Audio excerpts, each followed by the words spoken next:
Welcome to the show today, Paul. I am thrilled to have this conversation with you and to have this connection. Thank you, Marcia. Honored to be here. Oh, so we've already had a little chat first, which always happens. I'm going to dive right in because I'm going to do a little bit of an intro afterwards. But what I really want is for you to share this part of your story. You built tremendous business success.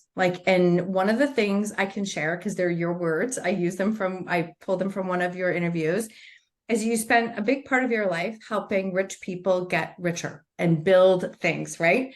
And then all of a sudden you had some major turning points where it's like, that's actually not my mission. That's not what I'm here to do. And now you're doing and creating so much with charity work. So I would just love for you to talk and start there and talk about how your mission changed over the years to do what you're doing now. Yeah. Well, thank you. Thank you. As a child, as a teenager, I had a poster on my wall. I had a whole bunch of Lamborghinis and Ferraris and a nice house. And I had a quote that said, "He who has the most toys wins." And, I don't think there's anything wrong with pursuing financial success. There's really not. I tell people that the Good Samaritan wasn't broke, and you can do a lot more with resources than you can without resources. And so it's okay. I tell people I use things, a nice house, a helicopter, a boat. I use things to motivate myself to do the right thing long enough for me to realize the right reason to be doing it. And the right reason isn't things, it's making a difference.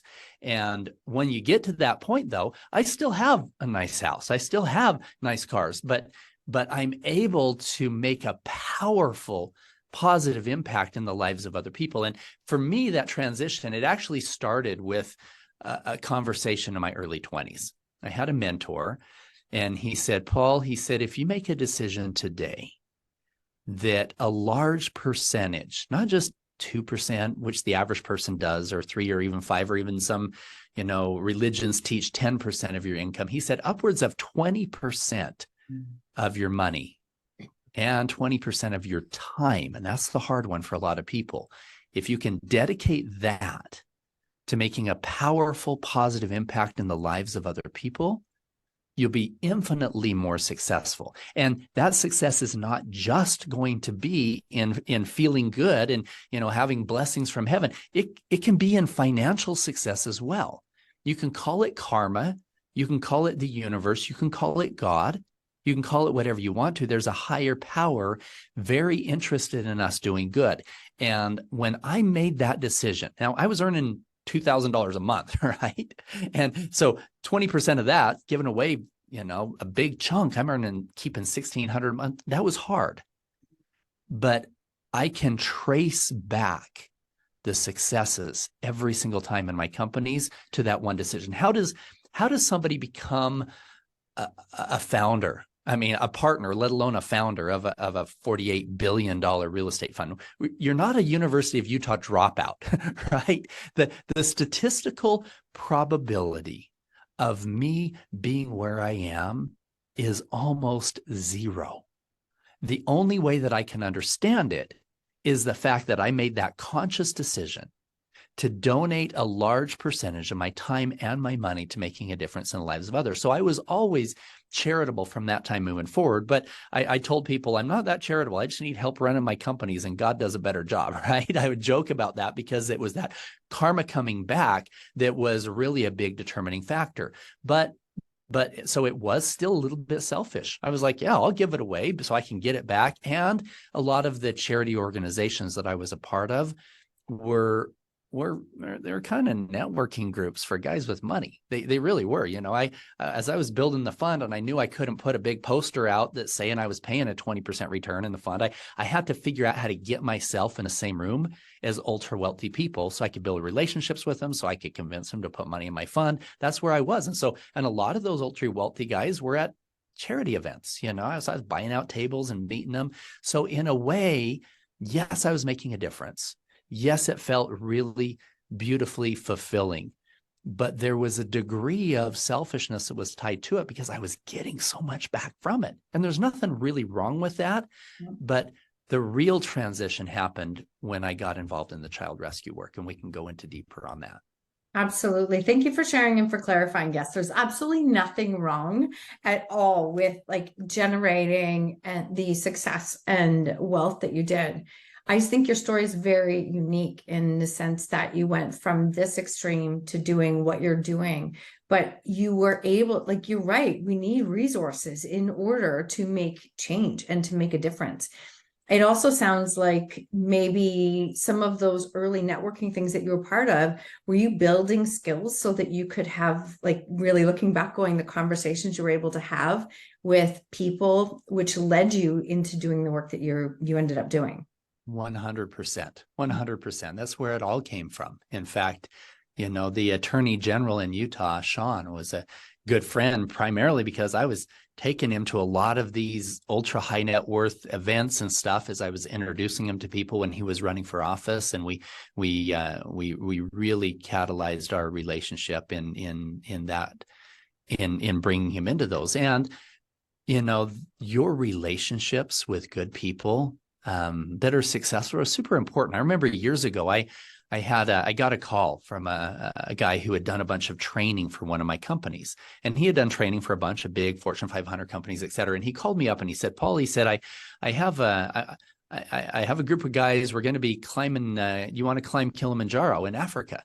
And I'm like, "Well, no, I haven't even climbed Mount Olympus. It's in my backyard. Why would I go to Africa and climb Kilimanjaro?" And he said, "No," he said, "Well, we're leaving in about 4 months." He says, "You've got to pretty much give up all your Saturdays and practice and get in shape." And he said, "It's going to cost about 10 grand to do it." And I said, "Well, then hell no. Why would I give up $10,000 and all my Saturdays to go climb a mountain in Africa?" And he said, "Let me tell you what we're doing." He said, I've taken some of the top leaders of these top companies that I've done work for, that have sold their companies for hundreds of millions. And he said, and I'm taking 12 guys, and they're all going to really bond and get to know each other as we're climbing the mountain. He starts reading through this list of the guys who are coming. Halfway through the list, I said, now, Travis, when are we going again? Right? Because I knew that spending time with that caliber of people would make a huge impact in whatever area it needed to.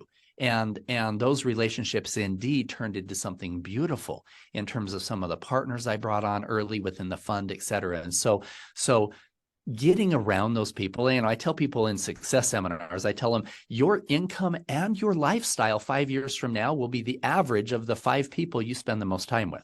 Mm-hmm. So if you're going out with your drinking buddies every other night and they're broke, they got 3 mortgages on their house and they're on their 3rd marriage and it's failing right now, chances are 5 years from now, you might be in that same kind of a situation. So that was hugely beneficial in spending time with people who were where I wanted to be. Mm-hmm. I couldn't agree more. I often think if I'm going to join a group, a program, that I don't want to be the furthest ahead in the room. I want to learn from others. And that's really where that comes from. Where was the turning point for you where all of a sudden you were being asked? I know I've heard this and I want you to share it, but you were then being asked to step in and do something different. Yeah, that's where it changed. My entire life changed almost 10 years ago.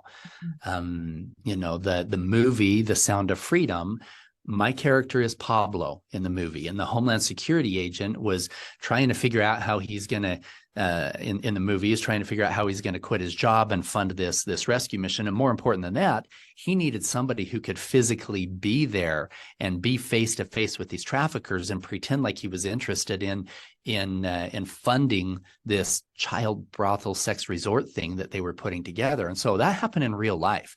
I had already met him through the attorney general and had helped in introducing him to some people and funding some things. And then he called me.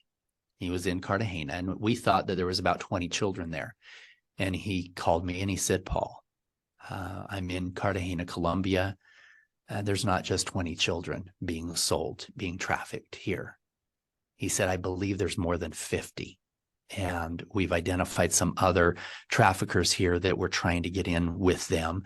And he said, "And there's other cities that have some children being sold as well. And we're afraid that if we take down just this one in Cartagena, that those guys will know and we'll lose those kids." So he said, "We're going to do 3 separate cities as a simultaneous sting." He believes that there's over 100 children between all 3. And he said, I need your help to make this really come together. And I said, well, how much do you need? I thought he needed money. He said, I need you. Can you be in Columbia in 2 days? Now I was in Atlanta, Georgia at the time at a conference with a bunch of billionaire families and raising money for them.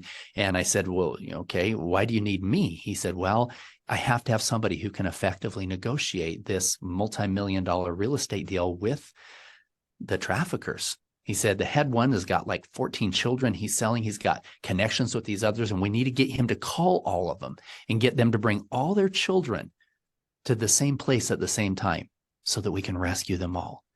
He said, we believe he'll make those calls. If he thinks that the only way that you're going to fund his sex resort thing is if he can prove to you that he can fill it by having a sex party for you and your buddies with 50 to 100 children.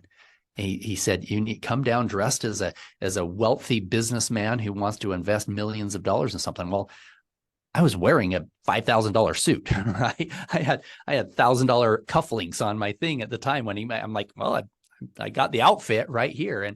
And so 2 days later, I'm in Cartagena, Colombia, and I'm face to face with the darkest thing that I've ever seen, with people selling children. And I'm sitting at this table at this restaurant, and there was this female trafficker that had this fake modeling agency. You see her in the movie, and there's this male trafficker, and he leans forward and he says, Pablo, I have a gift for you. He was so excited I was willing to look at his project. And I said, really, what's your gift? And he hands me his phone. And there's a picture of an 11-year-old girl on his phone. He said, this is Princess. She's still a virgin.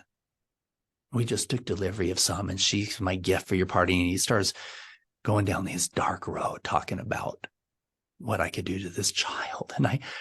And in the movie, my character is the Homeland Security agent gives my driver a picture of this little girl and says, don't just do it for the 54 kids. Think about the one, and had a picture of this little 11-year-old. And in reality, I was already there. It wasn't me and my driver convincing me to go down there. I was already there. But that picture, I looked at that and I thought, this is really happening.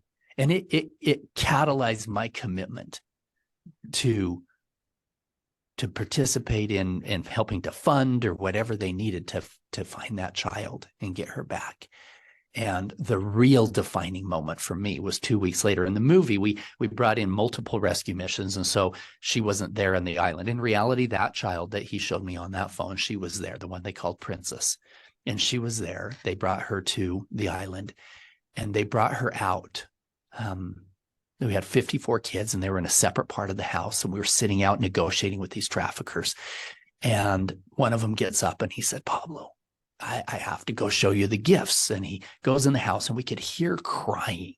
We could hear crying in the house because some of the kids were super scared to come out. They thought this was the time that it was going to defile them. And he comes out and he has 4 virgins, super scared. There was 3 little girls and 1 little boy. This little boy, they gave him cocaine that morning because he was 11. And this little girl, 11 as well, she's standing up, is no taller than I was as I was sitting down. So I could almost look into her eyes, and you could see the fear in her eyes, and she was shaking. And I couldn't, every cell in my body wanted to just say, you're going to be fine. You're going to see your parents again. I couldn't say that. And I'm sitting there going, oh, this is horrible. This child is looking at me like I'm this monster. And I wanted to say, no, you're going to see your parents. And I took her little hands and I said, it's to be in. It's okay. And she went back in the house. I told the traffickers, we're not time for the party yet. We need to negotiate some stuff first. And she went back in the house. And the most beautiful moment, the most transcending moment of my whole life was when I call them the angels came, the Child Protective Services people. That was a Freudian slip there. They were the angels, came in with the children. And they started laughing. They started singing with those kids. And that sound of freedom was the most beautiful sound that I ever heard, especially in comparing to the sound of crying that was a half an hour before. That was the moment that changed everything for me. And I made a commitment right there. When that little girl was standing in front of me, I made a commitment right there that to myself, to God, and to that little girl, that I would do everything in my power to eradicate that evil from the face of the earth. And I've spent the last 10 years leading over 70 undercover rescue missions in 15 countries. And the end of last year, I came out of it and I said, okay, where are things at? And I realized there's more children being sold today than there was 10 years ago. And I said, Paul, if your goal is to eradicate child trafficking, you're not doing a very good job. And I thought, where is this coming from? Where is this coming from? Why is there so many broken people that get to the point where they think that that's okay in any way? Why? And I thought, is it just rampant pornography usage? What if I'm going to fix this? I've got to fix the demand side. And so I started coming into this understanding that this problem is way bigger than just a child in Colombia that's being sold. Literally 1 in every 4 women that we know has been a victim of sexual abuse, most of them as a child in their own homes. So anyway, we can go into those stories and stuff and that transformation, but that was the moment that changed everything for me, and realized, hey, you know what? Another nice supercar is not going to fix anything. It's not going to make me happy. This is where my resources need to go. And I thank you so much for sharing everything that you did. As I think of it, when you're sending people who are trained into some of these undercover missions, they're like literally, they're trained in so many different things. How did you, with 2 days notice, keep your shit together while you're like looking at this 11-year-old with not any extensive training? And I mean, be in a space of like, I understand being committed and saying, moving forward, this is what we're doing. But the moment you come face to face with somebody, with a monster, who this is what they're doing, how did you navigate that? I'll back up just a little bit. Right after I got that phone call, and we were in Atlanta, Georgia, my other business partner was there, and he must have called the co-founder of the fund, my partner, John. John Pennington and I started the fund side of the business. And he called me and he said, Paul, Don told me what you just committed to. He said, have you thought this through? He was quiet for a minute, and I'm like, no, I probably didn't, did I? He goes, this is really dangerous. These guys are selling children. They will kill you in a heartbeat if they knew who you were. This is really dangerous. He said, you're set. You've worked hard your whole life. You could, the way that the company is going, he said, the day will come and you could sell out, buy an island, be happy the rest of your life. And I said, John, would I really be happy? Right. If I bought an island, if I bought a yacht, I said, if I was doing something else dangerous, you and I would have the same conversation. If I was climbing Everest tomorrow, you would call me too. He goes, yeah, we probably would. I said, and when I'm 95 years old and I look back upon my life and I say, I built this multi-billion-dollar company and I climbed this mountain and I helped rescue this many children from slavery, which of them matters at all? I said, if I have the skill sets in terms of even just my face and my ego and my whatever it is that can help rescue these children, it would be worth it, even if we just rescue one.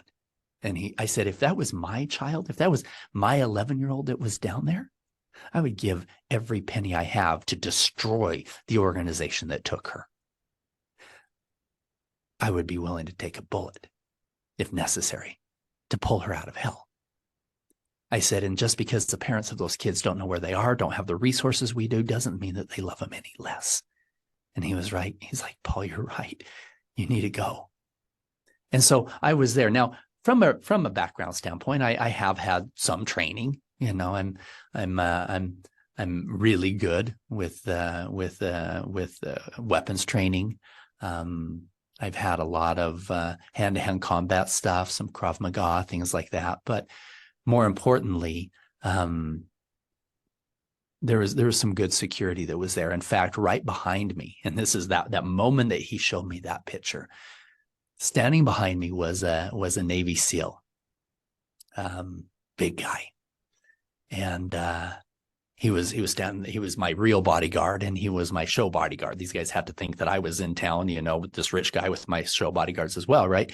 And he goes, I'm gonna walk around the restaurant. I'm gonna just make sure everything is all safe here. And he walks around. Later during debriefing, he said, when that trafficker showed Paul that picture of that child, he said that little girl looked like my little girl at home.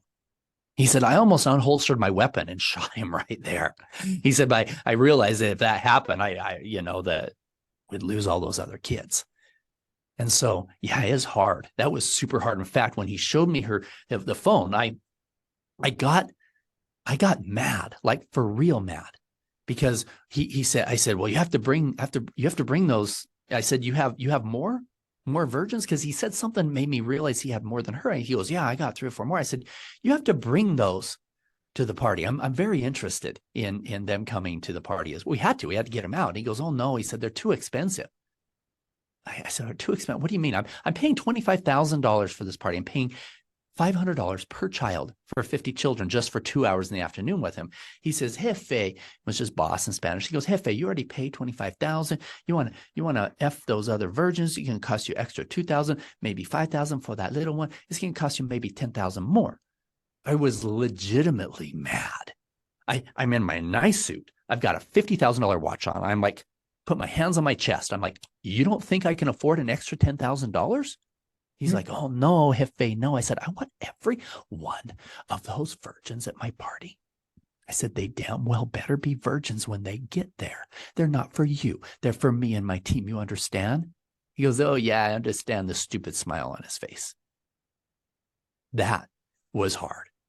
But 2 weeks later, when we met with the Colombian federal agents and they brought all these agents for us, seeing those kids for real, that was super hard. Now, you know, from a training standpoint, you're right. I don't have any training, and I'll tell you this. You know, I'm just going to go there.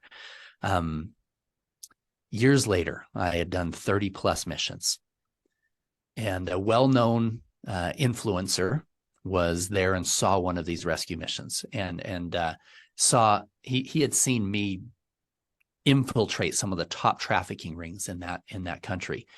And he shakes his head and he said, and one of the agents that was there that really was like 10, 12 years in the agency, he said in 12 years in working with FBI, CIA, Homeland Security agents, he said, the best undercover operator I have ever seen is Paul Hutchinson. And this celebrity turns to me, he goes, why is that, Paul? You've never had any government training. What is the difference? And I told him this. I said, I'll tell you exactly what happened last night. We were out there. It was 2 a.m. We hadn't found any connections with any leads, any traffickers. And I told the Navy SEALs, it was a brand new team I was with. I said, guys, can I take lead? Are you good with that? And they're like, yeah, these guys said you're really good. I want to see what you do. I said, okay, you need to follow exactly what I say. I said, first things first, this is not a religious conversation, but I need you to understand that I believe in God. I said, most people believe in a supreme being. Some people call him, you know, the universe or a cloud or Jehovah, it doesn't matter. I said, God exists and cares more about these children than you and I ever could, and knows exactly where they are. So if you're okay with it, I'm going to start out by asking for some help. And here we are, downtown Port-au-Prince, Haiti, the darkest, most voodoo-infested place in the Western Hemisphere. We take off our hats and offer up a prayer. And then I said, guys, now I need you to understand how I see fear and faith. I said, most people think that faith is a religious thing. You go to church and you ask God to fix things in your life that you don't think are going to be fixed. That's not faith. I said, faith is, you can tie it into the law of attraction, which in reality is the law of creation, wherein it's the unwavering conviction that what I want to have happen will happen. The problem is most people have a hard time with unwavering conviction about anything. Should I marry this woman? Should I start this new job? Should I move to this new city? I think God looks down at these things and says, you adults deal with that. He sees what's happening with these children and says, hell no. If I've got good people willing to make a difference, I'm going to pave the way. And I have felt completely led in these missions to find these killed children and protect it in every way. So, that's a bigger picture, and I can go into a lot more detail about what that looks like.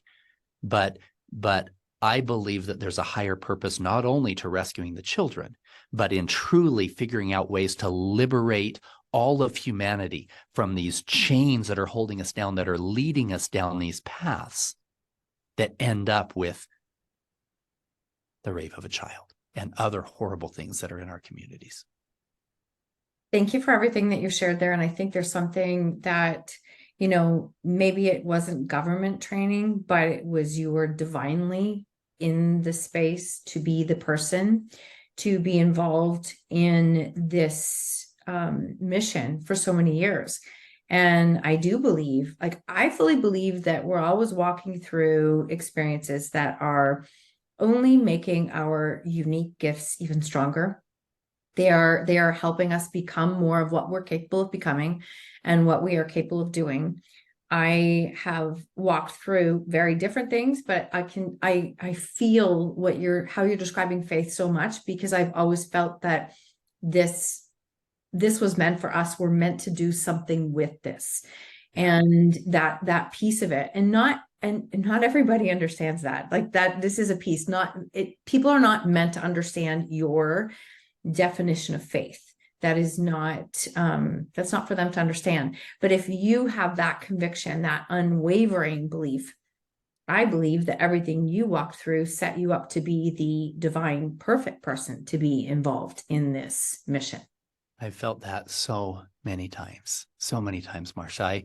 I mean, even on that one, I told them, guys, I said, I might operate a little. You've seen the movie Finding Nemo, right? And the second one, Finding Dory, right? This stupid fish with the 2-second memory, right? And her parents are somewhere in the ocean complex, and she just keeps on swimming, and finally she ends up getting there. I said, guys, I might operate a little bit like Dory tonight, because I'm not going to follow logic and protocol. I'm going to listen. And they're like, okay, dude, well, whatever, right? I said, okay, just drive. And they're driving. I said, okay, stop right there. That black alley, the motorcycle. Yeah, right there. He said, what are you going to do? I said, that guy knows something. I can feel it. And they're like, oh, this is a super dangerous area. We need to survey there. No, we don't have time for that. In fact, you guys might intimidate him. I'm going to go talk to him myself. These guys are like, are you stupid, Paul? I said, look, I don't have 2 weeks to find out who's selling kids. And I can feel it. That guy knows something. And this has happened on so many rescue missions. I got out of the car. I walked up. This guy pulls up his shirt, and there's a gun that's tucked in his shorts. And I'm just listening. And I pull out a $100 bill and I hand it to him. He goes, what's that for? He says, that's for you. You keep it. I said, I have a friend. He's pretty wealthy. He's coming in a few weeks. He wants me to set up a party for him. He likes 10-year-olds. And this guy's like, he's effed up. I said, no, I know he is, but he pays me well, and I'll pay you another $100 if you can get me in touch with somebody who can give him what he wants. And sure enough, we were able to get up to the top trafficking rings in the entire country within that operation. In fact, so high up that we ended up taking down 4 corrupt judges as part of it. Right. Mm-hmm. So yeah, it's there was definitely divine intervention on all of this.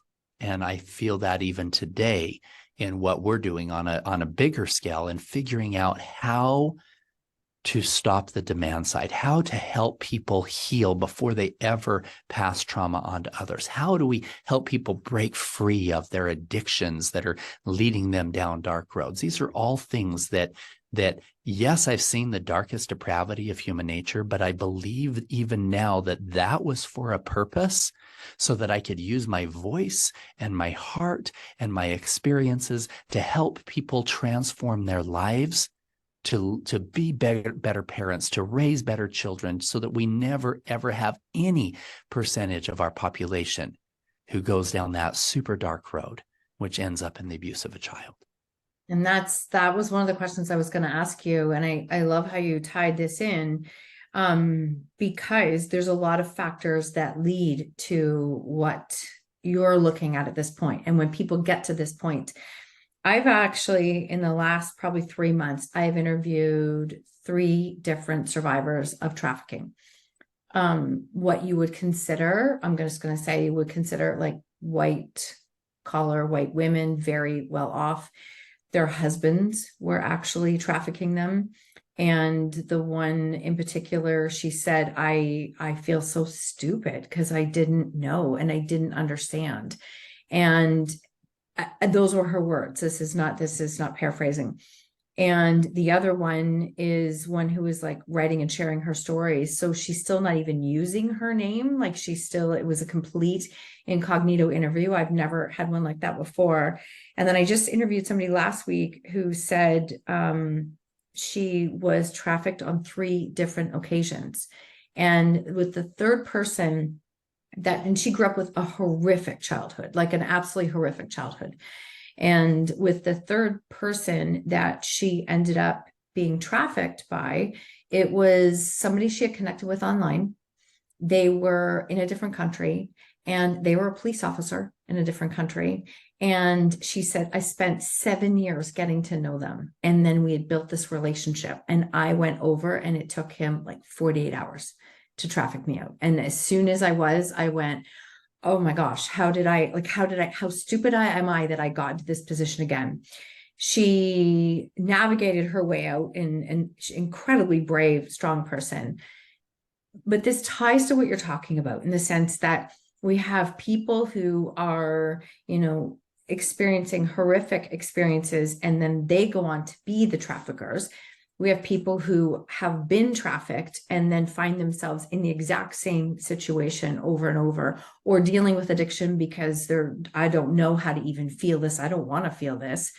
So I think the healing is really, really important. And I want to dive into that in a little bit, but I'm just curious, like what from your experience leads somebody to being in these situations on a repeat basis? And I think this will lead into why the healing is so important.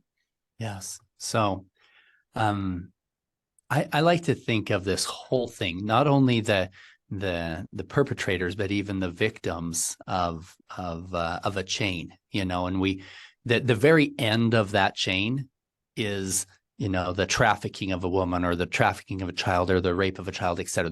We never even want to get close to that, right? Now, the last 10 years, that's where I was dealing with, put guys in jail, pull the kids out of hell. That was that last link of that chain. And so if we can take a look at it and say, okay, how many of those links coming together, what are the things that lead to it? And can we break that chain before it ever gets even close to that link? So what are the other links in that chain, right? And we can look at things like pornography in terms of the perpetrators. People are like, oh, pornography doesn't lead to that. Yes, it does. Okay. Everybody listening has probably seen pornography. That doesn't mean you're going to become a pedophile, but every one of these guys started out with a hardcore addiction. And anytime we take a woman from a divine feminine to an object, we start going down a dark road. In fact, anytime we commoditize another person, man or woman, or look at them anything less than the divine masculine feminine that they are, then we start going down a dark road. And what would happen is these people would get addicted. And that addiction, now we all say, you know what, I have a limit to how far I'll go. Really? Guess what? You probably started out looking at a swimsuit issue of Sports Illustrated, right? And then you went from there to looking at the Victoria's Secret magazine. And then you went from there to looking at some softcore porn. And then you went from there to a hardcore porn type thing, right? Where does it stop and why did it continue, right? Here's what happens is it's like a hardcore drug where we need something harder to have that same fix. And unless we can heal whatever it is that's driving it, then yes, it is going to continue to get harder. And pretty soon harder for some people is looking at grotesque like rape videos or whatever else. For some of them, harder is a little bit younger. Pretty soon they're fantasizing about things they wouldn't have even thought was attractive 5 years before. And so whatever those fantasies are that they're fantasizing online, that is way different from the original Sports Illustrated swimsuit issue that they were looking at, that is the depravity that now they're seeking to fulfill in real life. And if it's rape videos or children or whatever else, then eventually they go down that road. And so we have to ask ourselves where all those change. Now, pornography wasn't even the first, right? Let's even talk about the crap that we're allowing into our homes. That Hollywood is pushing down our throats, saying, okay, let's desensitize our children to sexuality, or even ourselves, if we can take that. There are so many different things, and these are the conversations we need to be having. The movie Sound of Freedom allows us now to say, okay, these are things that we can now talk about. And it was too difficult in polite conversation around dinner in the past, but now we can have these conversations. And what should they be? Should they be talking about just children being sold in Colombia? No, it should be talking about those links in the chain that get people to that point. Now, when it comes to the victims, what we have found in a lot of our trauma healing is that the very same things, many of the same things that we use in helping people heal through their trauma, are things that can also be used to help people not become a victim in the first place, right? Where do people become victims? It's when they don't see themselves as something important. If they have low self-esteem because of whatever happened in their childhood or whatever else, or because of what people say to them, or most importantly, what they're saying to themselves. Effective mirror work in learning to love yourself after you've gone through a traumatic event is the same kind of things that we can use to teach the children to have that high self-esteem so they don't become those victims, right? And same, we teach a lot of hand-to-hand combat. We bring them into these Krav Maga courses and things like this. We're doing some stuff online. What if those things are helping people overcome the trauma to the point where now they feel empowered and they feel confident that that's not going to happen again, those same tools, those same skills could have been used to prevent them from being a victim in the first place. And and a lot of it revolves around how we see ourselves. This is where everything starts, on the victim side and on the perpetrator side. It all starts with that person you see in the mirror. Right? As a perpetrator, if you start seeing yourself as, not worthy of love, and then you push that out into other people and you have these behaviors, a lot of them are, whether it's on the victim side or on the perpetrator side, there's a huge percentage of them that were victims as a child. On the victim side, before they knew anything about it and they couldn't even defend themselves. On the perpetrator side, the same. Literally 1 in every 3 people who were a victim of that kind of violence as a child, 1 out of every 3 become a contact offender in some way, either through verbal abuse, physical abuse, or sexual abuse of a child. People ask me a lot, they say, Paul, how can you go face to face with somebody selling you an 8-year-old and not have them see the anger and the hatred in your eyes? And my answer surprises them, and it makes some of them mad. This is what the answer is. I have compassion for them. You can't have compassion. They're selling you a child. No, I will do everything in my power to ensure they never touch another child again. But what I wish more than anything is that I had a time machine and I could go back 5 years or 10 years or 20 years before they ever hurt a child and figure out what in the world was going on in their life. Most of them were raped as a child themselves. Most of them had 1,000 bad things that happened to them in their childhood and as they were growing up. And they had 1,000 bad decisions that they made, because you can't just blame it all on that. Because there's literally 2/3 of all people who had a difficult childhood who never pass it on.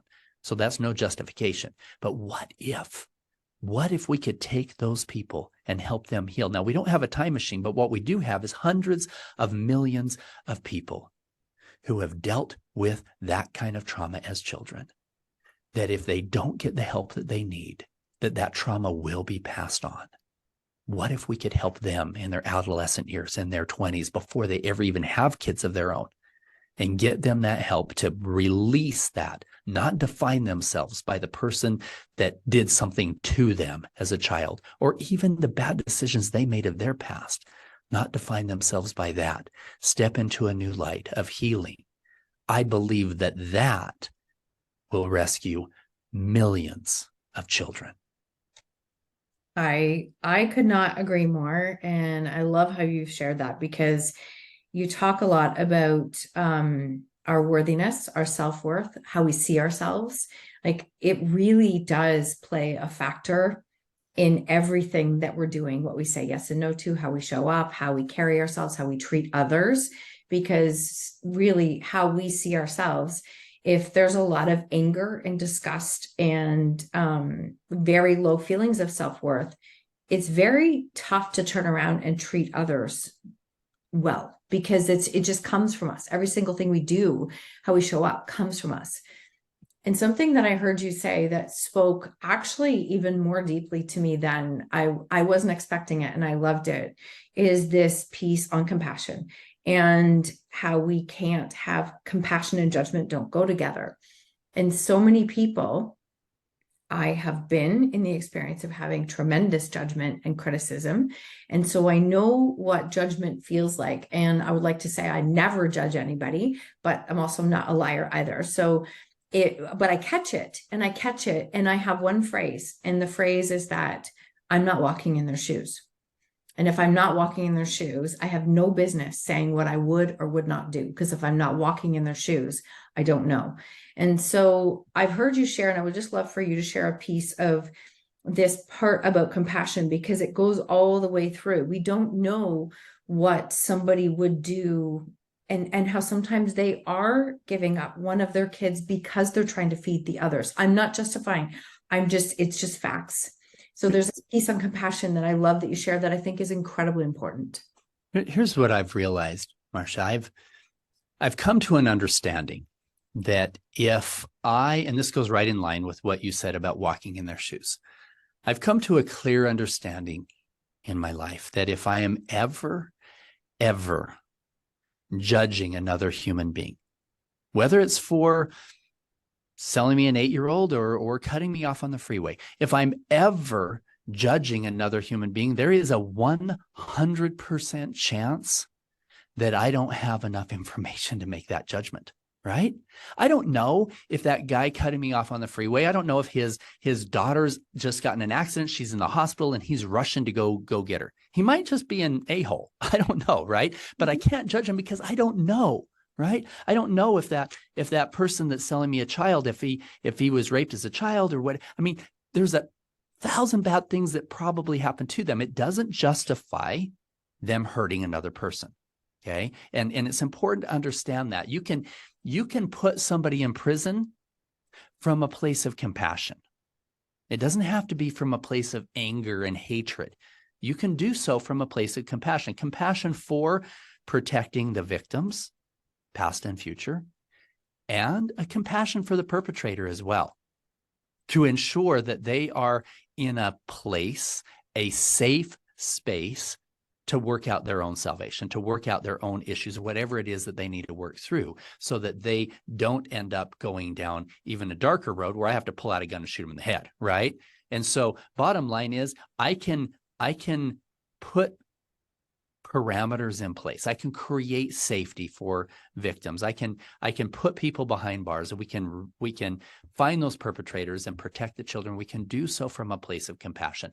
And we don't have to be judgmental all the time. I think that unfortunately we as a society have been taught division. We have been taught to hate. We have been taught racism. We've been taught to judge.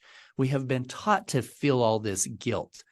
Yes, I feel guilty for the things that I have done in my past, but I can release that. Holding on to it and reliving it over and over again is actually a form of faith in reverse. What people don't understand is that fear and faith cannot exist in the same person at the same time, because in a way, they're the same power, right? That people who believe bad things will happen to them actually attract that into their lives.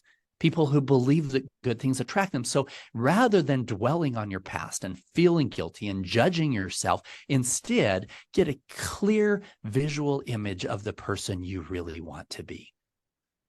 That husband or wife of integrity, that mother or father that's leading with love, that clear understanding, that vision. Take the crap of your past and say, okay, I've learned from that. I'm not going to dwell on it. I'm not going to I'm not going to sit here and just wallow in this negativity. Instead, I'm going to release it, realize that I'm not defined by what happened to me or even the things that I did. That is the previous version of me.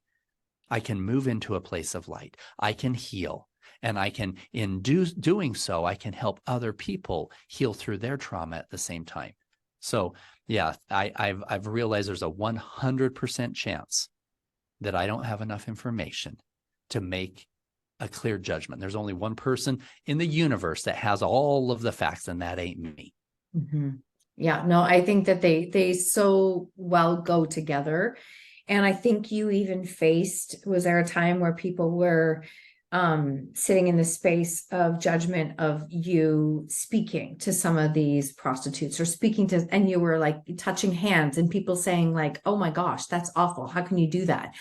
My heart broke like hearing that. I just thought, oh, that's just, so that's not the first thing that came to my mind, but I can't judge the person who says that to you because they're speaking from their experience, right? This is that piece of it.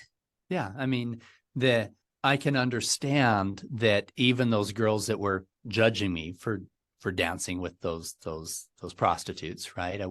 And just for the audience knows, we had one of our operations where down in Mexico, there's a red zone. There's hundreds of girls that are lined up there that are all just, the guys will drive by in cars slowly and pick out the prostitute that they want, et cetera. And we wanted to be able to give an opportunity for some of them who are being trafficked to at least know that we could pull them out right there if they wanted to.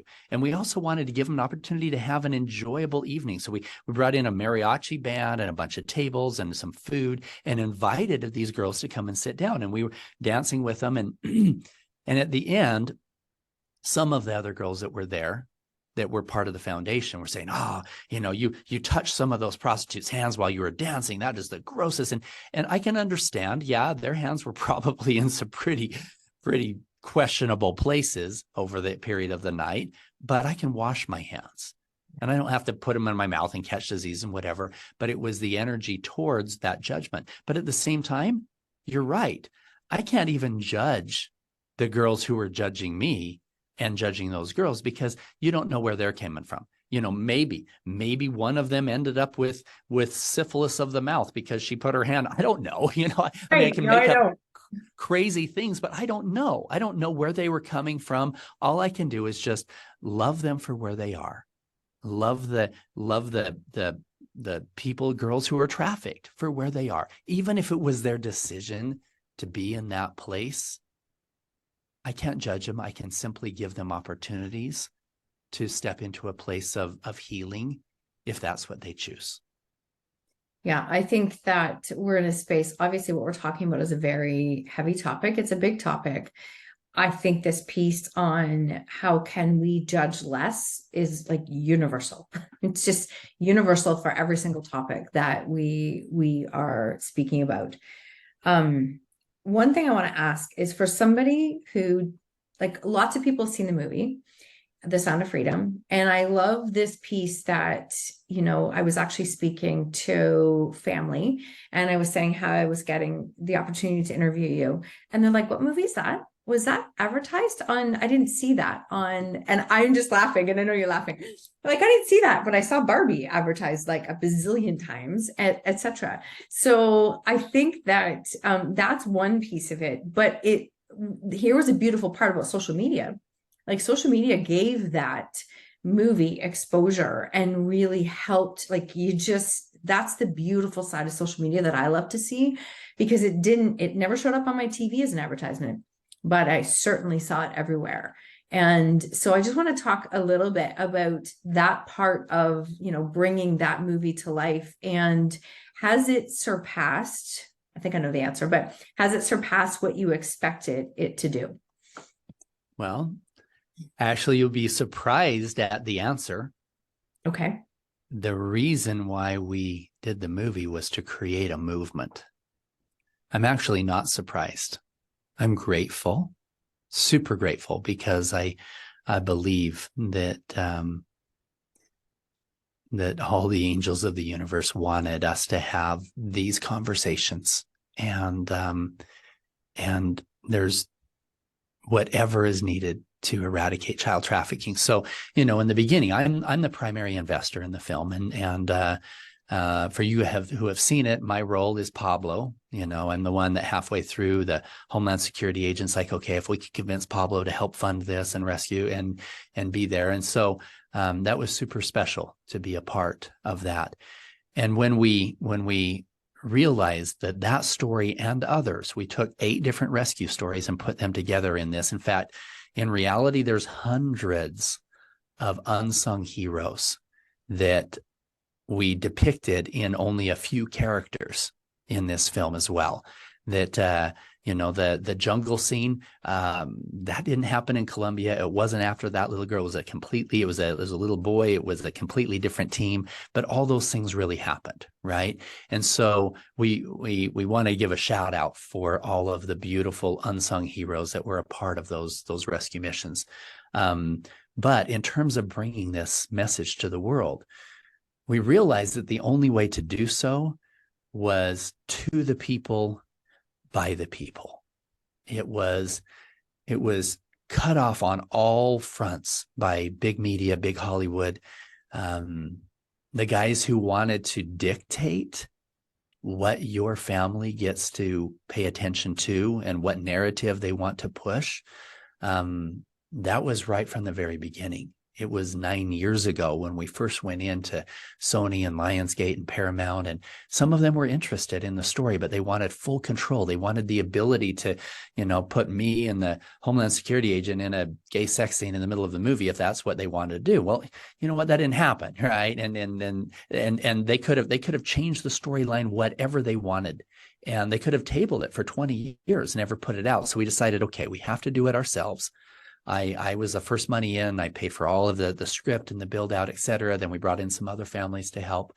But even then, after it was completely finished 5 years ago, let that sink in. It was completely finished as you see it today, 5 years ago. And we got shut down everywhere.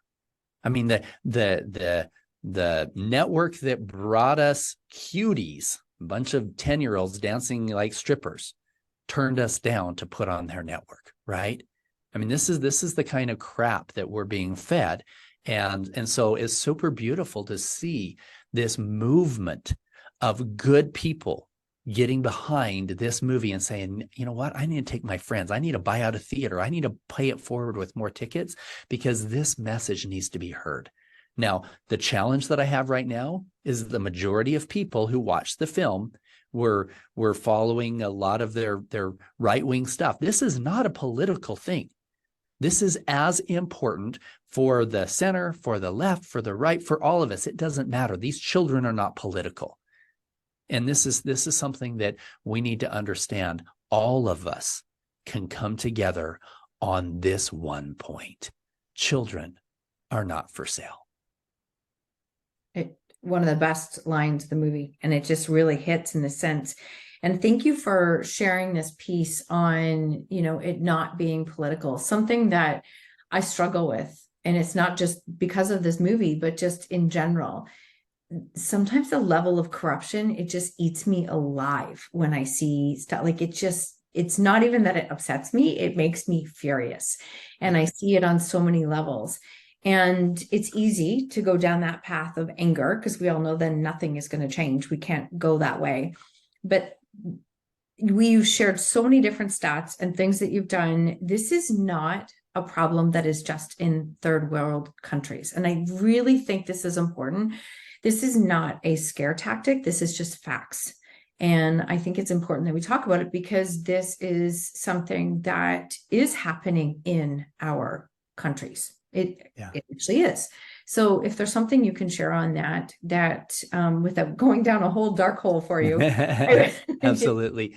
Yeah, and that's super important. It's important to understand, especially when you see the film, that yes, those things all happen, but the majority of child trafficking does not look like that. It doesn't look like a healthy family where a child is taken and sent in a container ship to another country and then sold from there. Yes, that happens. Yes, a lot of the stories that we put together as part of the movie were things that we had either identified and rescued kids that were part of that, or had heard the stories from the traffickers, et cetera. But the things that we as parents need to be super hyper aware of is how we can really keep our kids protected. People say, okay, at the end of the movie, what do we want to do? I want to go join your forces. I want to go rescue kids in Colombia. No, don't be dressing up like Rambo and heading to Colombia. You're going to get shot and you're going to get arrested. We worked with very high level political authorities in all those rescue missions. The best thing that you can do is actually go hug your kids. People are like, well, how's that going to help? No, it's going to help huge. The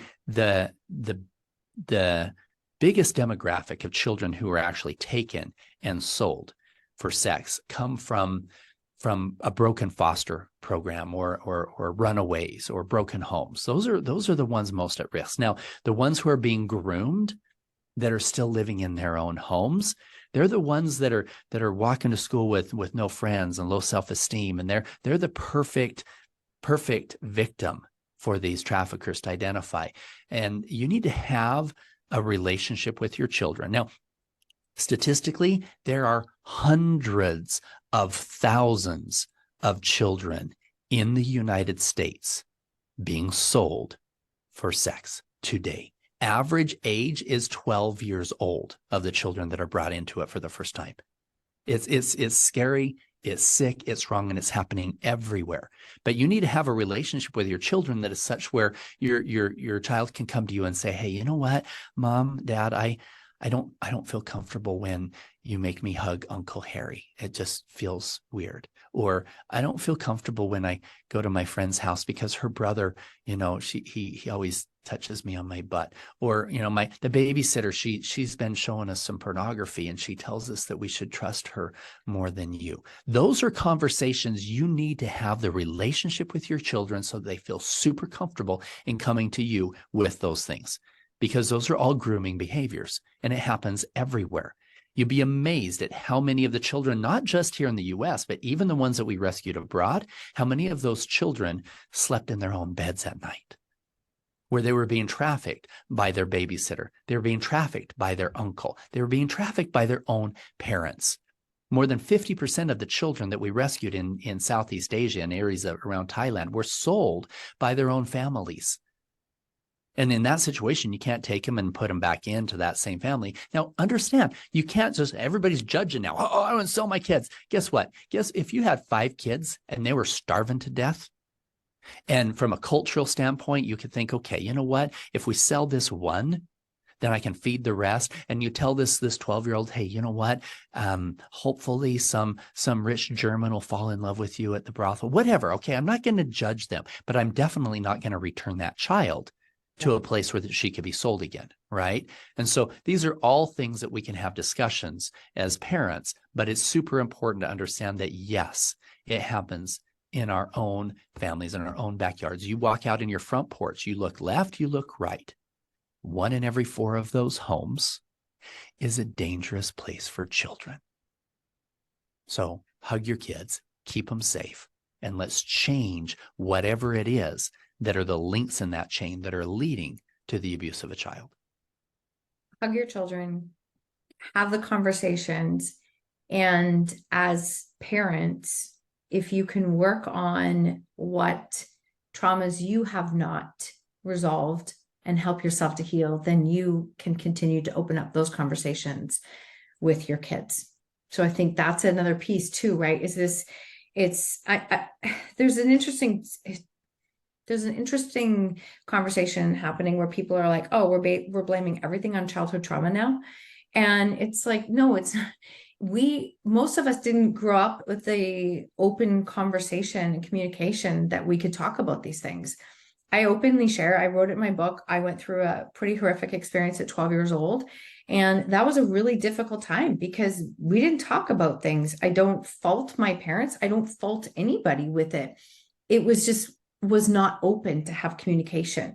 We had a teacher when I was 10 years old who used to come into the change room while we were changing and showering. And I remember saying to other teachers, something is not right with this. It didn't feel right.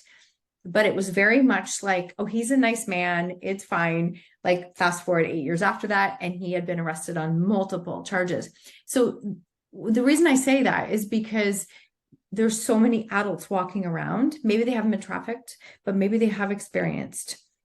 Back to your numbers of, 1 in 4. Is it 1 in 4 for women or 1 in 3? Yeah.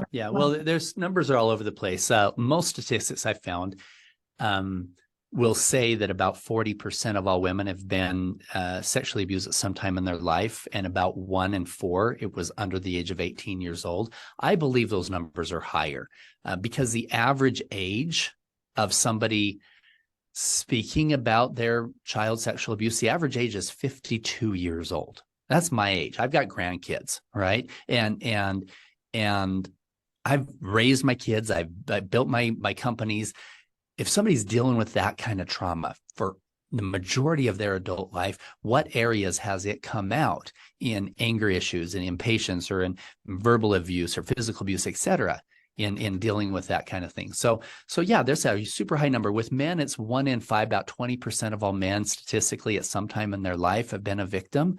But of those, I read one statistic where it said literally 1/4 of all of those men, it was under the age of 10 years old. That's like 200 million men if all those statistics are right. So, they're all over the place, but I will say this, in a lot of our guided meditation, our healing things where we're helping people work through some stuff, it's over 80 or 90% of the women who come into those that have dealt with that, who have never said anything. So I believe the numbers are a lot higher, but you're right. We can't blame everything on child trauma. In fact, we shouldn't blame anything on anything. Blame is super unhealthy. It's a matter of saying, okay, there are some things there that I can take responsibility for that I don't have to take responsibility for, right? I'm not going to take responsibility for things that other people did to me. And I'm not going to allow that to be on my shoulders either. I'm simply going to release it. I'm going to release it and move on and not use it as an excuse, not blame it, but also not allow it to continue in its course of affecting my life. Mm-hmm. I couldn't agree more. And when I shifted from blame, and I can see this in so many people, when you shift from blame, you move into ownership. And all that means is that you start to take responsibility for how you respond, for how you show up, for what you do next. And that's where change comes from. There's no change that happens when we're in the blame energy. Like we literally keep ourselves stuck there. And so that's a big shift that happens. You are dedicating your life to healing and to supporting people and creating healing retreats. Can you tell us a little bit about the work that you're doing now? Yeah. So we still have the Child Liberation Foundation. Go to liberatechildren.org is still funding rescue missions from guys that I'm not on those missions anymore, but we're still funding those. They're funding some build out of some liberating wings. So they're focusing a lot more on healing now. And those liberating wings are physical wings on some of the safe houses of that we've worked with, that they're putting together these expansions specifically for healing, and a lot of different types of healing and stuff for the kids, everything from breath work to art therapy, et cetera, et cetera. So and then I started my new focus, I call it Liberating Humanity. All of my social media, everything is just liberating.humanity. We bought the website liberating-humanity, and we're putting together a lot of tools allowing people to get some. I'm partnering with anybody who, if there's anybody listening who has an amazing program that helps people work through their trauma, build their self-esteem, working through breath work, personal confidence, anything that could be considered a link in that chain. If we can give people the tools they need to overcome those things and to move forward and to live a healthy, happy life, that's all things that we're putting together. And then, yes, we have, we're looking at some, well, first of all, I'm investing in some other films. I have a few. In fact, we're bringing some crowdfunding stuff together that are going to help with some of those that I think are going to do as good or better than this one. Some other true stories. And now we have the momentum and the resources behind us to make those successful. We're also helping people get plugged into fully immersive, transformational healing experiences. A lot of those ones we're doing down in Costa Rica and Peru and Mexico, and areas that we're expanding that and giving people the opportunity to come and just release their trauma and work through some things with us there as well. I love that. And I think it is so empowering to help people to heal, to bring them to a space of, maybe they do use the voice one day, maybe they do share their story, maybe they do open it up, this conversation, because then it continues to show others that, wait, I'm not the only person who experienced this. Again, you and I spoke briefly before we started. I just would love to hear your take on shame, guilt, those emotions, what they can do to us, and what can happen when we can learn how to release them. Well, you touched briefly on blame, and I 100% agree with you. It's one of the most disempowering of all emotions, because you give up your ability to do anything about it when you're blaming other people. There's no power, there's no empowerment there, and in just pointing fingers at other people. But unfortunately, shame and guilt are just as detrimental to our happiness and our growth and our progression. When we're looking at ourselves in the mirror and seeing that version of yourself that you were, that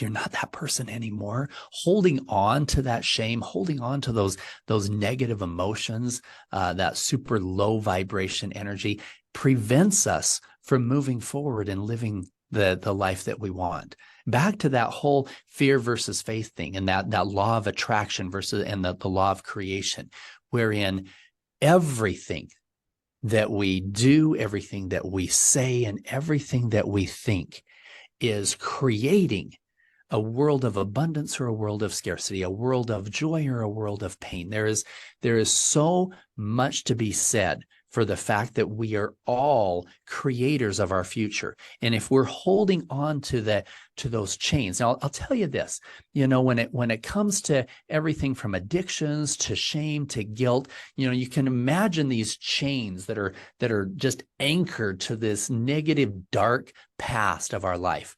Guess what? There's no shackles on those chains, right? Your wrists are not permanently attached. People are holding on to them with their own hands. And they're going, wow, I'd love to be into that place of light and truth and healing, but these chains are holding me back. Guess what? They are, because you're holding on to them, right? Release them. Simply release the shame, release the guilt, release the blame. It's a choice. And in doing so, you can begin to walk into this new version of yourself, and that is not defined by what's behind you. So powerful. So many of us are in cages looking for someone else to give us the key, when it's like either you're holding the key or the door's open. Like it's actually not a cage. Exactly. It's a cage. Yeah. Oh, I could talk to you forever. I love the work that you're doing. I am beyond grateful that I had the opportunity to have you here. And I'm sure it won't be our last conversation. I'll put that out in the universe. And I would love to ask you, what lesson in life are you most grateful for? Well, there's a whole bunch of those. Probably the one that I'm most grateful for is the understanding that the new version of me and the new version of you can be completely different from the old version. I'll say this, I wasn't always Paul Hutchinson. 10 years ago, I was Paul effing Hutchinson, right? I had built a multi-billion-dollar company. I had the biggest parties in the state. And, if you were a senator or whatever, and if you weren't invited to my party, you weren't cool enough, and that was the kind of energy that I was living in. And I'm super grateful for the lessons that I have learned over the last 10 years in this work of anti-child trafficking, and seeing the darkest depravity of human nature and where it can lead, where that kind of egotistical energy can lead on all fronts in destroying lives. And I'm just grateful. I'm grateful for that lesson of being able to do mere work on myself and move forward from that into a place where I could use my heart, my voice, and my resources to truly make a powerful, positive impact in the lives of other people. And we are so grateful that you have done that, and that you're showing up and allowing yourself to be seen and sharing your story and what you're here doing. Because there's something that I want. I always finish the interview on that question, but I just want to ask this question.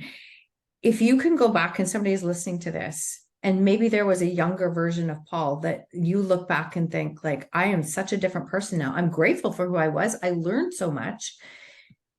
Someone is thinking, okay, but I'm really not anybody important, or I'm really not anyone big.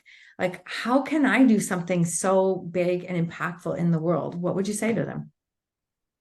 First of all, if you knew who you are, and if you knew who you were before you came to this place on earth, if you really knew, you would never say, I'm not somebody that important.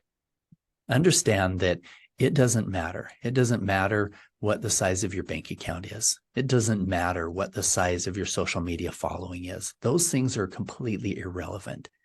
Every single person, and this is important too, in how we see each other. Once we can start seeing each other as that pure divinity inside of each other and inside of yourself, then you'll stop making these excuses of, oh, I'm not good enough, or I don't have the money or the wealth or the whatever else. Every voice makes a difference. Every teeny little stone thrown into the lake makes a ripple, and that ripple can continue and continue, and you can make a difference in the lives of other people. Start with yourself. Start changing that perception of yourself, of somebody that's not worthy, that's not good enough, that doesn't have the resources, that hasn't done anything in their life. Guess what? Every single one of us were at a point in our life where we hadn't done anything in our life. And I have so many stories of people who, in fact, I'll just end it on this one. You guys have probably already heard this. It was a great story. It was a 65 years old man. He got his retirement check. It was in the $100 something. He was so depressed. He took a gun. He took a notebook. He was going to write his last will and testament and end his life. And as he was writing, he thought, you know what I should have done with my life is, and I was a pretty good cook. I should have started a restaurant, and I had a pretty good recipe. I should have done something with that. And as he got to the end of it, he thought, you know what? I'm only 65. I haven't done anything with my life. Maybe I should start now. That was Colonel Sanders, right? Started KFC. And we a lot of us have heard that story, but I'm just saying that start now. Where you are, you can make a powerful, positive. One person, if you took this year and spent this year and you helped 2 people heal and convinced them that next year they're going to help 2 more people heal, in a period of 33 years of just 2 people helping 2 more people, et cetera, in 33 years with that duplication, you've hit over 8 billion people. You by yourself have transformed the entire planet. So don't tell me that one person can't make a difference. Thank you. Thank you. Thank you. Thank you. Such a great interview, and such a pleasure to have this conversation with you. Thank you. I appreciate your time, Marcia.